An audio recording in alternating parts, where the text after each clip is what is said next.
Hi అండి. ఇంకోటి కూడా చెప్పాలనుకుంటున్నాను. మన లైఫ్‌లో మనకు ఎన్నో ప్రాబ్లమ్స్ వస్తాయి. అవునా? ఆ ప్రాబ్లమ్స్ అనేవి ఒక తెప్పల్లాంటియండి.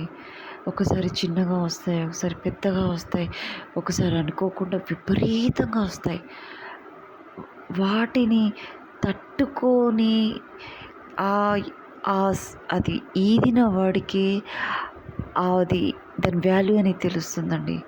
ఎందుకు చెప్తున్నాను అంటే, ఇప్పుడు చూడండి, ఇప్పుడు ఎంత గదీదగాడైనా ఆ సముద్రాన్ని కూడా ఒక్కోసారి అర్థం చేసుకోలేకపోతాడండి. నిజంగా చెప్తున్నాను. ఎంత పెద్ద గదీదగాడైనా మునిగిపోయే ఛాన్సెస్ ఉంటాయి. చెప్తున్నా, ఆ సముద్రంది ఎప్పుడు ఏ క్షణాన ఏమయ్యేదో తెలియదు. ఆ తెప్పలు ఏ విధంగా మారుతాయో తెలవదు. చిన్నగా ఉండొచ్చు, పెద్దగా ఉండొచ్చు, మీడియం విపరీతంగా ఉండొచ్చు. అంత పెద్ద గద ఈతగాడు కూడా ఒక్కోసారి తట్టుకోలేని పరిస్థితి. అంత ప్రతి మూల మూల తెలిసిన గద ఈతగాడు కూడా ఒక్కోసారి చనిపోయే ఛాన్సెస్ ఉంటుందండి. అదే అండి ప్రకృతి అంటే అదే. మన లైఫ్ ఎంత అండి, మన మన జీవితం ఎంత అండి. ఎప్పుడు ఏ టైము మనం ఎంత మంచిగా జాగ్రత్తగా ఉన్నా కూడా అది మనము ఒక టార్గెట్కి చేరుకుంటామన్నది ఒకటి క్వశ్చన్ మార్క్ అండి. అందుకే లైఫ్ అనేది మనము ఒక స్ఫూర్తిగా తీసుకోవాలి. ఒక టార్గెట్గా కాదు, ఒక స్ఫూర్తిగా తీసుకోవాలి. ఇదొక మన లైఫ్ అనేది ఇది ఇది మన లైఫ్ అనేది ఒక కంటిన్యూయేషన్ ఉంటుంది. మనం ఎంతవరకే చేయగలుగుతాం, ఎంతవరకు ముందుకు నడవగలుగుతాం అనేది మనం మన మనస్తత్వాన్ని, మన మైండ్ని బట్టి ఉంటుందండి. మనం వెళ్ళగలుగుతాము అనే ఒక నమ్మకంతో వెళ్ళాలి. చివరి వరకు మనం వెళ్ళగలుగుతాము అనే ఒక నమ్మకంతో వెళ్తాం కదా. వెళ్తే మనం అక్కడ వరకు బాకీ ఉన్నామని అర్థం. వెళ్ళకపోతే మనం అక్కడ వరకు బాకీ లేము అని అర్థం. అవును, ఒక టార్గెట్ ఇప్పుడు 90 ఏళ్ళ వరకు వచ్చామనుకోండి, అంటే మనం మన లైఫ్ని ఒక ఒక రీచ్ అయ్యామని అర్థం. లేదు, 40 ఏళ్ళకి 45 ఏళ్ళకి చనిపోయాం అనుకోండి, రీచ్ కాలేకపోయాం. దానివల్ల ఫెయిల్యూర్స్ చాలా ఉంటాయి. మనం చేసిన తప్పులు ఉంటాయి, మనం చేసిన మిస్టేక్స్, ఆలోచన లేని పనులు ఉంటాయి. అనుకూలంగా ప్రతి సిచ్యువేషన్ని మనం అనుకూలంగా మార్చుకోవాలండి. ఇది అప్పుడే మన లైఫ్లో మనం ఎలాంటి స్ట్రగుల్స్ కాకుండా పీస్ఫుల్గా వెళ్ళగలుగుతాం. మంచి చెడు ఎప్పుడు పనికిరాదండి. మంచి అనేది ఒకటే పనికొస్తుంది.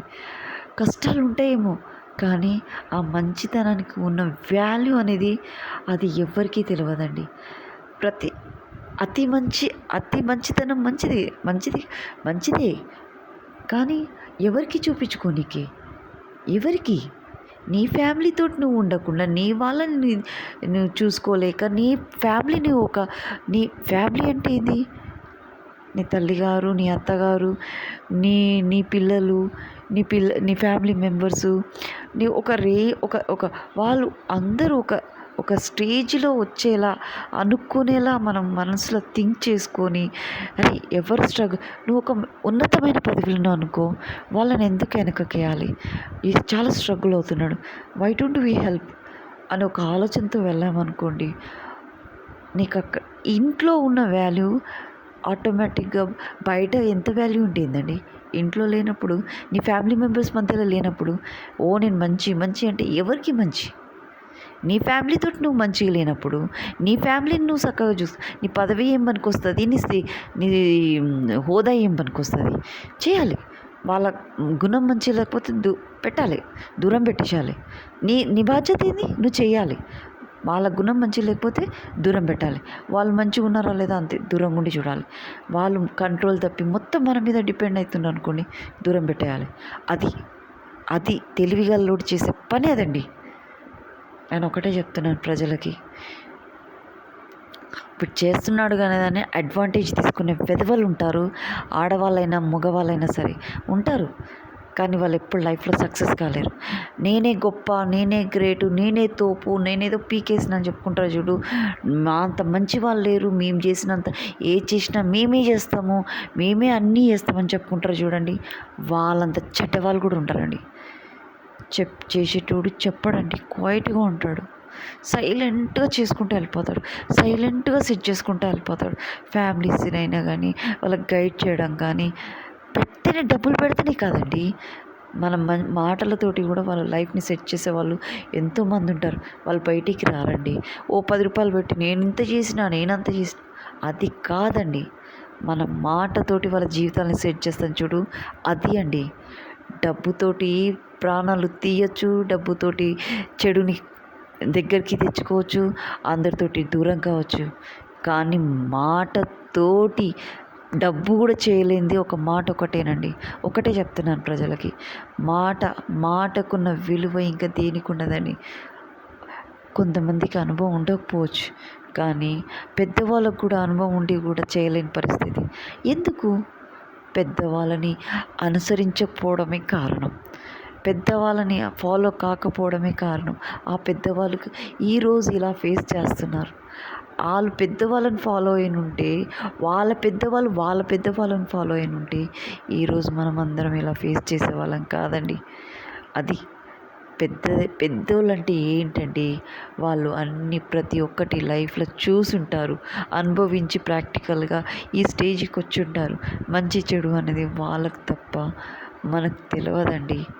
కానీ ఒక్కొక్కసారి పెద్దవాళ్ళు వాళ్ళ ఫ్యామిలీలో తప్పు జరుగుతుందనుకోండి, వాళ్ళ పిల్లలు పాడైపోతున్నారు అనుకోండి, వాళ్ళకు అనుభవం లేనట్టే.